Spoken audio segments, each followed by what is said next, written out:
വികസനം ആർക്ക് വേണ്ടിയാണ്? അല്ലെങ്കിൽ എന്താണ് വികസനത്തിന്റെ അളവുകൾ? വമ്പൻ കെട്ടിടങ്ങളുടെ കണക്കും അല്ലെങ്കിൽ കോർപ്പറേറ്റുകളുടെ ലാഭക്കണക്കുകളും മാത്രമാണോ വികസനം? ഒരിക്കലുമല്ല. ഒരു ദുരന്തത്തിൽ പകച്ചുപോയി നിൽക്കുന്ന ഒരു സാധാരണക്കാരനെ കൈപിടിച്ചുയർത്തി അവനെ അന്തസ്സോടെ ജീവിക്കാൻ പ്രാപ്തനാക്കുന്നതും യഥാർത്ഥ വികസനമാണ്. ചൂരൽമലയിലെയും മുണ്ടക്കയിലെയും പ്രകൃതി ദുരന്തം നമ്മുടെ മനസ്സിനെ ഉലച്ച ഒന്നാണ്. എന്നാൽ അവിടെ സർക്കാർ സ്വീകരിച്ച നിലപാടുകൾ ലോകത്തിന് തന്നെ മാതൃകയാവുകയാണ്. ചൂരൽമലയിലെ ദുരന്തമുഖത്തെ നേരിട്ട ജനങ്ങളെ സർക്കാർ എവിടെയാണ് മാറ്റിപ്പാർപ്പിച്ചതെന്ന് നമ്മൾ നോക്കണം. നഗരമധ്യത്തിൽ എല്ലാ സൗകര്യങ്ങളോടെയുള്ള ഒരു സ്ഥലത്ത്, അതും സെന്റിന് ലക്ഷങ്ങൾ വില വരുന്ന ഒരു സ്ഥലത്താണ് അവരെ മാറ്റിപ്പാർപ്പിച്ചിരിക്കുന്നത്. അവിടെ അവസാനിക്കുന്നില്ല ആ കരുതൽ. ജോലിക്ക് പോകാൻ കഴിയാത്തവർക്ക് ദിവസേന 300 രൂപ വീതം നൽകുന്നു. സ്വന്തം വീടിന്റെ പണി പൂർത്തിയാകുന്നതുവരെ വാടക നൽകുന്നു. കൃത്യമായ റേഷൻ, ശുദ്ധജലം, വൈദ്യുതി, റോഡ് സൗകര്യം ഇതെല്ലാം ഉറപ്പുവരുത്തിക്കൊണ്ട് ടൗണിന് തൊട്ടടുത്ത് തന്നെ അവരെ ചേർത്ത് നിർത്തുന്നു. ഇതൊരു ഔദാര്യമല്ല, മറിച്ച് ദുരന്ത ബാധിതരുടെ അവകാശമാണെന്ന് ഈ സർക്കാർ വിശ്വസിക്കുന്നു.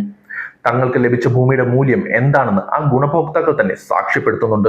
ഇതേസമയം മറ്റൊരു കാര്യം കൂടി നമ്മൾ നോക്കണം. ബീഹാറിലെ കോസി നദിയുടെ പ്രളയത്തിൽ വീടുകൾ നഷ്ടപ്പെട്ട അവിടുത്തെ സാധാരണ ജനങ്ങളെ അവിടുത്തെ സർക്കാർ എവിടേക്കാണ് മാറ്റിപ്പാർപ്പിച്ചത്? കുടിവെള്ളമോ വൈദ്യുതിയോ റോഡോ ഇല്ലാത്ത, ഒന്നിനും കൊള്ളാത്ത ഒരു കുന്നിൻ മുകളിലേക്കാണ് അവരെ സർക്കാർ ആട്ടി ഓടിച്ചത്. മുള കൊണ്ട് നിർമ്മിച്ച കൂരകൾ പട്ടിണിയിലും ദുരിതത്തിലും അവർ കഴിയുന്നു. ഒരു ജോലിക്ക് പോകണമെങ്കിൽ പോലും കിലോമീറ്ററുകൾ താണ്ടണം. ബീഹാറിലെ മനുഷ്യരുടെ അവസ്ഥയെന്ന് ഓർത്തു നോക്കൂ. അതേസമയം വെള്ളം, റോഡ്, വൈദ്യുതി ഇങ്ങനെയുള്ള എല്ലാ സൗകര്യങ്ങളുമുള്ള ഭൂമി അവർ എഴുതി നൽകിയത് തുച്ഛമായ വിലയ്ക്ക് കോർപ്പറേറ്റുകൾക്കാണ്. അതായത് അവിടുത്തെ ജനങ്ങൾക്ക് നരകം, കോർപ്പറേറ്റുകൾക്ക് സ്വർഗം. അതാണ് അവർ കാണുന്ന വികസനം.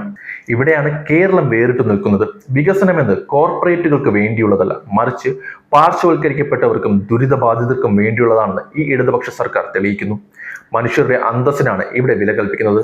കേരളത്തിന്റെ മുഖ്യമന്ത്രിയെക്കുറിച്ചുള്ള ആക്ഷേപമാണ് അദ്ദേഹം ഗൗരവക്കാരനാണ്, ആരോടും ചിരിച്ച് സംസാരിക്കാറില്ല. പക്ഷേ അദ്ദേഹത്തിന് ഈ നാട്ടിലെ ജനങ്ങളുടെ വേദന അറിയാം.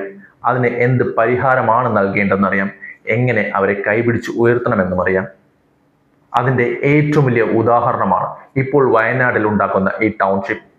സൗഹൃദ പ്രകടനങ്ങളെക്കാൾ പ്രധാനം ക്രിയാത്മകമായ ഇടപെടലുകളാണ്. തകർന്നടിഞ്ഞ ജീവിതങ്ങളെ അന്തസ്സോടെ തിരികെ കൊണ്ടുവരിക എന്നതാണ് വിപ്ലവം. അതെങ്ങനെയാണെന്ന് കേരളം ലോകത്തിന് കാണിച്ചു കൊടുക്കുന്നു. ഈ കരുതലാണ് നമ്മുടെ കരുത്ത്. ഇതാണ് ദ റിയൽ കേരള സ്റ്റോറി.